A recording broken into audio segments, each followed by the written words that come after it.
Choosing the right installer for your solar is really hard. You've done a ton of research, but you're still facing a £10,000 plus decision on a company that you barely know. In this video, I'm going to walk you through the key stages of a quality installation, what to expect from a great installer, and the many traps to avoid so that you can measure up any installer that you're thinking about against that standard. Quality beats a seductively cheap price every time, and it's the route to the installation experience that you actually want.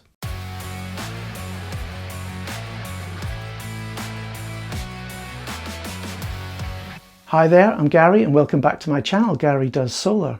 You know, it doesn't matter how much research you do on home solar, and I always recommend that you do as much as you can. If you end up contracting with the wrong installer, you could find yourself with a costly headache. It's why I put together this directory of solar installers in the UK that know how to do things well, installers I'd happily trust with my own money. What defines a quality installer though? I wanted this video to answer that question, so I decided to pick one of the companies from my directory and properly lift the lid. I could have chosen any of them, but as I was in Norfolk on a short break, it felt like the perfect opportunity to go and spend some time with Impact Services. We started in their offices talking through how Impact runs a solar installation from that first conversation right through to the handover. I then kind of invited myself onto one of their live jobs that week to see for myself everything that we discussed in action. Alright then, here's my conversation with Gary Gilvey, the Operations Director. Well Gary, thanks very much for taking time to meet me today. So as you know, I'm making this video on really to help people find a good installer. And you know, I'm really pleased with Impact Services. I think you're a really great installer. Thank you. I wanted to pop by and just maybe ask you a few questions about your business so that people can get an impression of what a great installer is like. Is that okay? Yeah, perfect. Okay. Well, maybe just to begin with then, could you maybe just say a little bit about the business, you know, how it started and that, and you know, what areas do you cover and things like that, just to give people an idea of Impact Services. Yeah, perfect. So thank you, Gary. Thanks for coming along.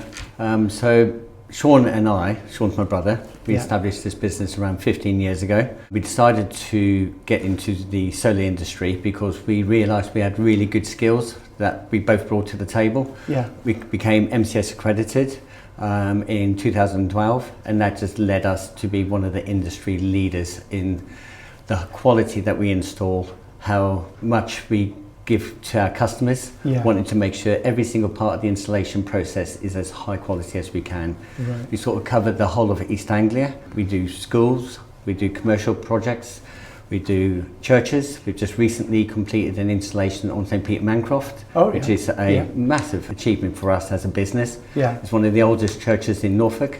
We're due to do Norwich Cathedral as well, so they're having 300 panels on there, so very established business. Yeah. It also started back in when we completed an install for Norwich City Council on City Hall, which was a really good milestone for us. Yeah, that's really good to hear. I mean, I've got links with Norfolk. You know, my wife was basically brought up here, so I know a lot of the places that you've just mentioned. And Impact Services came to my attention through work. I did some work, it must have been about more than a year ago now, where I asked people if they'd be willing to share their experiences with the installers that they chose. And so many people were saying great things about Impact Services, so that's what prompted me to get in touch at the outset. But you know, the fact that you've been in business since 2012, you know, it's what, 14 years ago. Yeah. I would imagine a lot of viewers who had installations done at that time, because there was a government incentive to get solar done, a lot of those businesses just aren't here anymore. They couldn't survive. And I think that's one of the things that really attracted me to Impact right at the outset. If you can survive that, you can survive anything. Yeah. And of course, it's not just buying your system and getting it installed, it's having the company that did the installation, are they going to be around, you know, 10 years later on? So I think, you know, a great example of that. Well, that's actually a key point, is the companies having to be around, because there's big warranties that you issue with solar. You have 10-year warranty on workmanship. You also have insurance-backed warranties if that company does go bust. So we're really proud of the fact that we're still here. We're still looking after our customers from 2012, and we've always met their demands. So anything happens, we're always there. We're the first point of contact with them as well. We don't say to them, go to your manufacturer, come to us. We have a technical department here. There's 3 people working in the technical department, and any issues, we take it in-house. Right. And we never ship it out to the manufacturers. And that was actually another thing that people pointed out to me, is that you've got a dedicated team, supporting them. It's not just the same people doing the installation and, being on the end of the line. And, that's right. And I think that's really important. The home solar in the UK is now becoming quite a mature industry, and therefore the companies behind it need to be mature as well. And I think Impact is a good example of that. All right then, so maybe you could describe for me, what's the customer process like? And I'm just thinking, a lot of people are fairly new to the topic. They're interested in getting solar panels for their house, but it's a bit of a leap into the unknown. They're having to contract with a company, and really what I'd like to do is, just through Impact Services as an example, could you just describe that process from the initial contact with the customer, Gary, right through to the install? Yes. So basically, the way we do things is the customer will come through, ask for a survey to be done. We always send a face-to-face survey. We never do a desktop survey. Right. And we also absolutely make sure we don't do no selling on the day. That's key criteria. Right. So we go in there, we ask for the customers to have ready their consumption of the energy they use. We then build the system exactly to suit their needs. Anything like a hot tub which they might want, or a sauna in the future, then we cover that aspect. But we always design the system to meet their needs. Okay, so it's not just their needs today then, it's what they might do in the future. Exactly. Okay. So, the customer has the survey then, and what happens after that then? So the survey sheet comes back to our quotation team. We have 4 members doing the quotes. They go through it, they create the quotation and the proposal for the customer. They then send that back to the customer. One of the key things that we do, we don't ask for a deposit at any stage. Oh, right, okay. Because it's normal that companies might ask for a 25% deposit. That is. And ideally, that should be put into escrow somewhere, some third-party company managing. But you avoid that completely. You don't ask. Completely peace of mind for our customers. Okay. We also don't put them directly into a contract when they sign the order form. All right. So for any reason the customer wants to cancel within a week of their installation, we'll happily to null the contract. All right. We have lots of stock in our warehouse. So we don't buy specifically for that customer. We have every type of panel, every type of inverter, batteries, all in stock. So it's not that we have to purchase for that customer. So if something happens in their lives where they have to cancel, we say it's absolutely no problem. Wow. Okay. That I've never heard of before. I think that's really good, because it's such a big financial decision for people, and to have, it's a bit like booking a flight. Today you book a flight, it's effectively that money's done. If you don't take the flight, unless you've got travel insurance or something like that to cover it, you're not getting that money back. That's correct. So here we are, customer might be paying £10,000, maybe £15,000 for a solar system. You're saying to them, look, we want to do the job, but if something happens that it means that it's going to be difficult for you to continue, then you're effectively giving the customer an option to back out. That's exactly right. I really like that. Okay.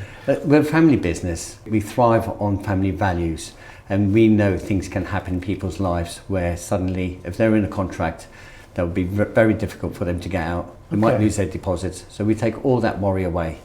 So all right then. So I guess you're going to do the G98 or G99 depending on the installation, and then we're getting close to installation date. So can you describe? Well, the key thing there, Gary, which you just touched on, is the G99. So once we have the order form, we will then apply for the G99. We don't do any of the installations before we have the G99, because if someone is relying on a little bit of the export and the G99 comes back and they have zero export or very limited export, especially on the larger systems, then that could reflect on their payback. Right, okay. So how long do they typically take to come back? So anything over 3.68 kilowatts, you have to apply for the G99. Anything below 3.68 is post notification. So you can probably have anything up to 8 kilowatts, which will come back within 3 to 4 days. Really, that quick? Yeah, anything up to 17 kilowatts is pretty much the max on the single phase system. Will take about 6 to 8 weeks. Okay. If you apply for anything over or want to go over 17 kilowatts, you're probably refused. Yeah, for all the right reasons. Yeah, exactly. Okay, that's good. All right, and so the G99's come back. So I guess you're preparing the customer for installation date. Then. Can you talk me through that then? Yeah, so we will always give the customer the installation date while we're waiting for the G99, so the customer's not waiting for a date. Yeah. Then we start the process of making sure if the main switch is needed inside the customer's electric cupboard. So we can't do an installation without the main switch in place. Right. Make sure they have a smart meter. So without a smart meter, they can't claim for the export. Yeah. We'll make sure all the processes are in place. Yeah. The customer will have their installation date. Yeah. We keep them informed all the way. So there'll be a phone call to say your installation's coming up in 2 weeks. Are we still happy? Then 1 week before, we then say, okay, just double check in, make sure you're all okay for the installation, and then we'll arrange for the scaffold. All right. Okay. So the scaffold will go up generally 1 or 2 days before, and we always remove it 1 or 2 days afterwards. All right. So you've got quite a good relationship with the scaffolding company, I guess. Yes, correct. Because in my case, I know the scaffolding went up like more than a week before, and it was there for maybe a couple of weeks after. Yeah. Right. So. So we work with 3 scaffolders. They're absolutely fantastic. Right. We've worked with them a very long time. Yeah. They meet our criteria on the health and safety and the aspects and everything that we need. Brilliant. So that's a really key element. All right. And then we're getting to installation day. How long do installations take typically? Generally 1 day. Oh, right, you get it all done, which is really great for the customer, isn't it? It's 1 day. All right, and how does that all work then for the customer? So the process would be the design would go to the warehouse. Yep. The pick and list is then done by the warehouse guys. Yeah. And then we have several vans, and they each have a pallet with all their information needed for the job, the design review, and all the equipment. Right. They then load the vans up in the morning, and then they go to the job, and then the process starts. All right. And actually, when I arrived this morning, I went to the warehouse first by mistake, and I saw some vans leaving. So okay. Right. Yeah, that's perfect. Brilliant. All right then.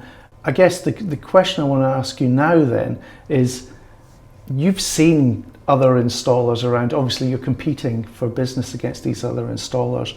What do you see, or maybe the question I have is, what do you think separates Impact Services from other installers that you've seen then? It's the quality. The quality, so, right. It's the quality.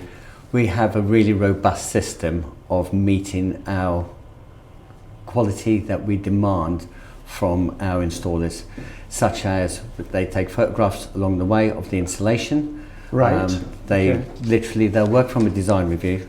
In that design review, we'll state how many roof hooks they need, how many screws need to go into each roof hook, and that would depend on the wind and weight load. Yeah. The spacing between the roof hooks, where we want to have the solar flash tile. Yeah. We use art boxes, make sure all of that process are all done, and we document that via photographs. Right. Once they've finished that part of the installation, they'll send the photographs through via our CRM to a manager who's overseeing that job. He will then say, yes, that job is complete, done to the standard that we thrive. It's not that we don't trust our installers, it's just more about we demand that high quality and the efficiencies. Okay, that's really good. And I mean, I've seen a lot of shoddy workmanship in my time, and you know, it really upsets me actually, because people have paid so much money. Yeah. So have you come across bad workmanship yourself then in your work? I'm sure you've gone into properties and you've seen it all, I guess. We certainly have, Gary. Yeah. We had a contract for Cambridge Council. It was a re-roofing contract, and a lot of the properties had solar on it already. Yeah. So we would remove the solar, and that unearthed a huge amount of problems.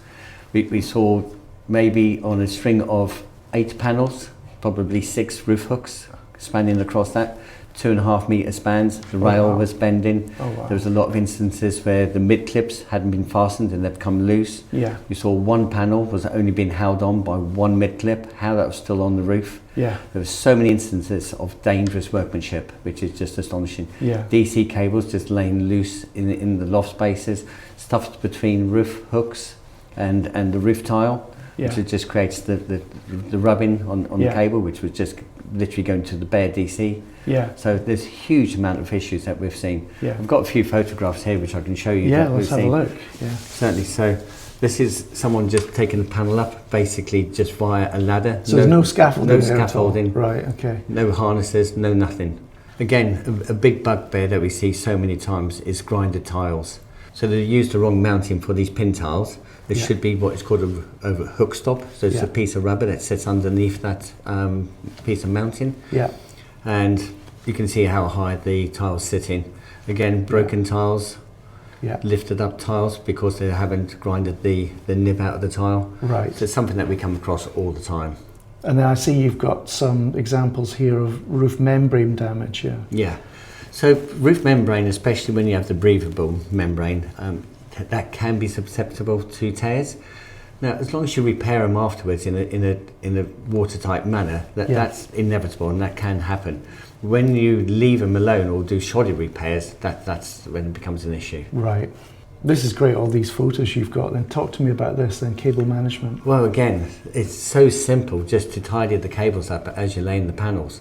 So many installers will, the cable's coiled between each of the connectors underneath the panel. So many installers will just break that cable open, but you don't sometimes need to. You can just leave it tidily, cable tied together, and just connect the two together. Yeah. Now, if you do have to open the cables, use cable ties and tie them to the rail, or use some cable management. What we now use is PV Ultra, which is a product that you can buy from Doncaster Cables. It's the DC cable wrapped up together all in one with a sheathing and it's labelled. So it's a brilliant product. It's a little bit more expensive, but it's so much better than having the twin cables, the positive and negative cables that you can often see laying around or pushed through the roofs. Well, Gary, I appreciate you showing me these photos. I mean, this is just really scary for a customer because they won't even see this. They won't even know this is happening. You'll never know what's underneath the roof. And so, to have installers that actually care about that, like the fine details of things like this, which could prevent problems from happening 4 or 5 years down the line, is really great.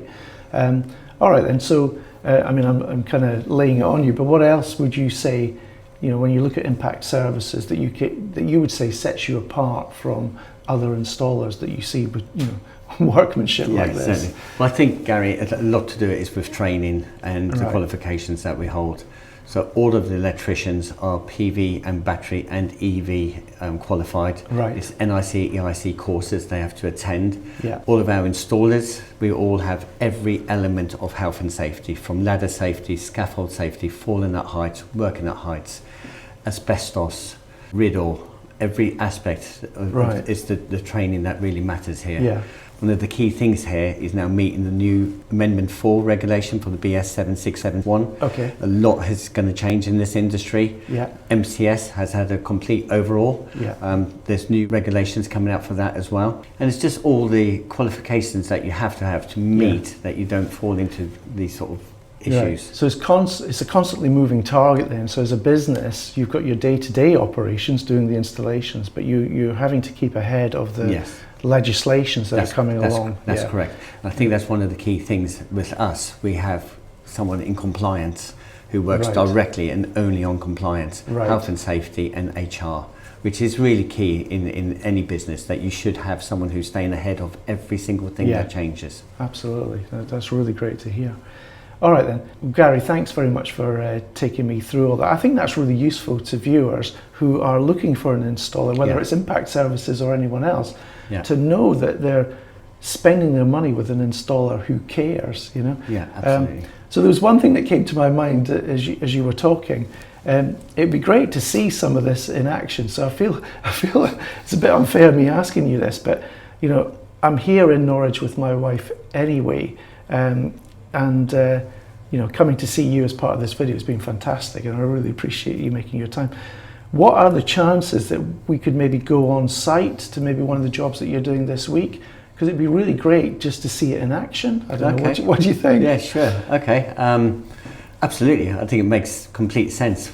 And it'd be a great honour to actually have you come and have a look at an install. All right. What I'll need to do is ask the scheduling team, see what's available, which is going to be quite close to us. Yeah. Make sure we get the consent from the customer, and it'd be great to have you along. Yeah, really I don't want to sort of lay it on yet, but I am here for a few days yet, so it doesn't have to be tomorrow. It could be the next day. Just, but I don't know. Why not? Yeah, if we can. Absolutely. Why not? That'd be great. As it happened, Gary came back to me shortly afterwards. He'd identified a live installation not too far from where I was staying. So Gary, here we are on site with the customer. Thanks very much for arranging this. Could you just say a little bit about the customer and the situation around that? Yes, certainly. So when we surveyed this job, it was a very straightforward job. It's an east-west aspect. Yeah. The customer needed one battery due to their usage. Yeah. So we build and design the system to reach their demand, and add a little bit more. So we're installing a 6 kilowatt system. Yep. It's 7 panels on each aspect. Very straightforward installation. So it's a beautiful house, so it's going to be very straightforward. Add in a battery near the incoming consumer unit. All right. Okay. Well, perhaps you could show me around then. Yes, certainly. Okay, now we're in the compound of where the working area is. We have to put our full PPE on. Yeah. One of the key emphasis on a company that is going to really exceed in this industry is having the safety element for the employees, for the workmanship and the household especially. Yeah. So key thing is PPE all the time. Helmet, gloves if you're working on the roof, and high vis and steel toe cap boots. Yeah, that's good to hear. Yeah. So hence we're now ready for it. Okay. One of the key areas that we have when we do our design is that the installers will have a design review. Now this is done from the surveyor initially through to the quotes team, and then it comes up with a design review. So on this installation, there's 7 panels on each side. We can see the DC cabling, where that's going to go to the inverter, where the battery location is, and where the main incomer is. Right. Now, on top of that, we'll also state how many roof hooks is needed for the installation. The spacing of the roof hooks, which is done from the wind and weight load calculations, and also the solar flash tiles and the Viridian arc boxes that we use for a safety element to mitigate fire. Right, so you've already done the calculations on all of these. Yes, and, correct. You specify them. Yeah, okay. And this is what our installers will be working from. Yeah, okay. And then part of that project as well is they will document everything they do. So when they've grinded the tiles out, we have an image of the tiles being grinded out. We have an image of the spacing of the roof hooks, and that all calculates the exact way the installation should be complied to and done. This is really good. This is really good. I mean, I'm a detailed person, and so I quite like to see that in others, and I'm seeing that here. I really like that. Absolutely, and that's what sets a really good installer apart from your average installers who just want to rush the job, get it done as quick as possible. The customer will never know what's going on underneath those panels. So all the images that we take, the customers will be sent them with a closing pack so they can see the job is done exactly how it should do and it complies. Fantastic. This is really good.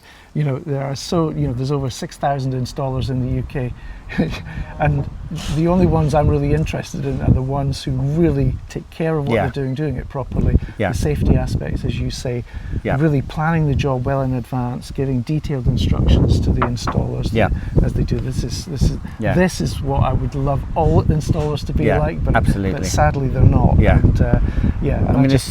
There's so often, Gary, where you'll drive past an installation and you'll see the guys have got no PPE on, they're working around, sometimes they don't even have a top on because it's a sunny day, and it just doesn't show professionalism, and it doesn't show they can produce the quality of work that potentially should be happening. And people can get hurt. That's the real problem. And I don't know where the liability lies there, because maybe some of it falls onto the homeowner for allowing it in the first place. Yeah, I think most of the time it's going to be the directors of the business. Right. So that's why we have this rule, impact services. It's 100% PPE, 100% of the time. Nobody get hurt on our jobs. That's hence the scaffolding, the side rails, folding with the gin wheels to be able to get the panels up safely. All the access requirements are here. This is a really important project for us, Gary. 80% of fires in the UK happen near the MC4 connection that the installer makes. So here's your typical MC4s. If this one was coming off the panel, this is manufactured in the panel, so it's completely done how it should be. This is an installer side. So this will go from our DC cable into the MC4 with a crimp, and that crimp, if it's not made correctly, it will arc in high weather conditions, high load conditions. So what we introduce is an arc box. Viridian make these arc boxes, and basically we take that MC4, we enclose it inside. If you just mind closing that in there, we enclose that inside the arc box, and then we shut that closed. If there's any arcing or any fire, that's now contained in here, and there's no risk on the roof whatsoever. So Gary, is this something you install on all your installations then? Every installation we have these arc boxes. Right, okay. So covering our MC4 connection that we make. Yeah. So it's absolutely paramount. It's a really good safety feature. I mean, why wouldn't you? Yeah. All right then. So part of the MCS regulations Yeah. is having to use solar flash tiles. Now we see so many times where we've gone to installations that we haven't completed where there's a problem, water ingress or anything like that, Yeah. is they haven't used an actual solar flash tile. All right. Can you Now, explain this then? Yeah, to me? because a lot of the times what the installer will do, these aren't a cheap product, they're around £30–40. We're having to use two on this job here. Yeah. The installers would sometimes just push the tile up where the roof anchor sits, feed the two cables next to the roof anchor, close it. Yeah. And that's just going to cause rubbing in the future from Yeah. the wind. It's 25-year, 30-year installation. Yeah. You have to use these products. So the customer might be all right for the first 2 or 3 years, but Yeah. it's after that that the problems will happen. Yeah, and again, as mentioned, they would never ever know whether we've used this or not, or whether the cable Yeah. goes through to the side. Yeah. So this is just a simple process. You cut a hole in the tile where the cable's going to go through. Yep. You put this onto the tile. This goes underneath the top tile. This goes over the top of the top tile. Yep. So the water will run down. Just cut the nibs off, and then the cables go through there. And Fantastic. that's the roof entry point. Yeah. Really like it. Yeah. So when we done the survey of this property, we realised the customer didn't have a main switch installed. Now the main switch is absolutely critical on this installation because Yeah. we're literally coming off the customer's tails Yeah. to install our own distribution board. Right. A lot of installations, it's a lot easier to come off the existing consumer unit, Yeah. the distribution board. The problem with that, you can cause nuisance stripping with the customer. The breakers will not comply with the new regulations. Yeah. It might not have surge protection or space to install surge protection, so we always install our own distribution board. It simplifies the installation for the Yeah. customer, and it makes the whole job a lot easier. The installation needed the mains isolator installed. The reason for the mains isolator installed is because we're going into the customer's tails. Now it's absolutely critical that this is installed, otherwise what would happen, you would have to pull this fuse. Now that is against every regulation that is out there with UK Power Networks. Some of the installers might think it's quite easy just to cut these tags off. That's completely against the rules and regulations. So we have the main switch in, we can then go into the tails, we put these Henley blocks in. The tails then go back to the customer's consumer unit, and then our tails will come around and go into our own distribution board, our own consumer unit. So inside this distribution board, what you have is the surge protection, which is now a reg, bi-directional breakers, which you have to have, and also the customer's meter. Bi-directional breakers is to pick up fault coming from the grid and going back to the grid, because we'll be exporting electricity here as well. All right then. So this is the battery setup. Then can you tell us a little bit about that? Yes, certainly. So the customer didn't need emergency power supply, so we didn't opt for a Tesla or SIG Energy, which Yeah. really specialises in that type of technology. Yeah. They wanted some backup storage, so we installed a Fox inverter with an EP6, which gives them around 6 kilowatts of battery storage, which Yeah. can be used on low light days and also in the evening. Well, Gary, thanks very much for showing me the installation. I really like what I've seen here, and I think it's a really good example of what solar installers should be like. Yeah. And I can't wait to see the end result. And yeah, thank you very No, much. thank for you your very time. much, Gary. Yeah, Appreciate cheers. it. Thank you. There you have it then, a clear example of what a quality solar installer looks like. You can see why I included Impact Services in my directory. And if you're living in East Anglia, you can use my directory to connect with them directly. That really helps the channel. And if you don't live in East Anglia, don't worry, the directory features other installers all vetted by me covering different parts of the country. And every one of them I'd be happy to spend my own money with if I was getting a solar system installed today.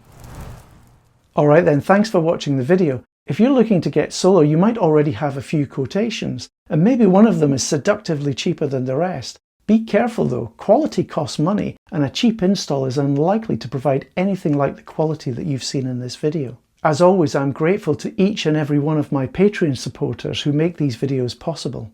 Until next time then.